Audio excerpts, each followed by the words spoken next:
Gjatë mbrëmjes së sotme dhe në orët e para të mëngjesit janë regjistruar rreshtet e para të dëborës me intensitet të ulët në zonën juglindore, konkretisht në aksin Qaftan-Kapshtic, Boboshtic-Dardh dhe Korçë-Ersek. Ndërkohë që në zonën veriore rreshtet dëbore ka pasur në aksin Kukës-Shistavec në lartësinë mbi 700 metra. Temperaturat më të ulta janë regjistruar në zonën e Valbonës, ku termometri ka shënuar -11°C, ndërkohë që në zonën e Thethit temperaturat kanë qenë në -5°C.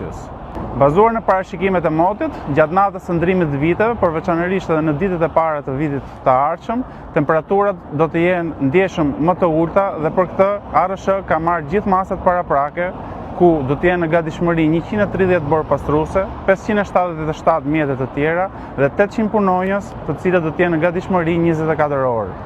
Gjithashtu, janë prokuruar 5300 ton krip dhe 1800 ton granil për siguruar që të gjitha akset të jenë të lira nga dëbora.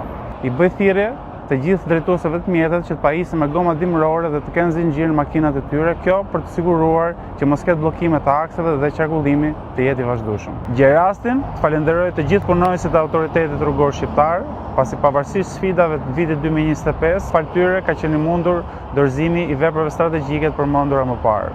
Ashtu si kundër, jam besim plot që viti 2026, pavarësisht sfidave që ai do të ketë, do jetë një vit shumë i suksesshëm për autoritetin rrugor shqiptar dhe infrastrukturën rrugore shqiptare.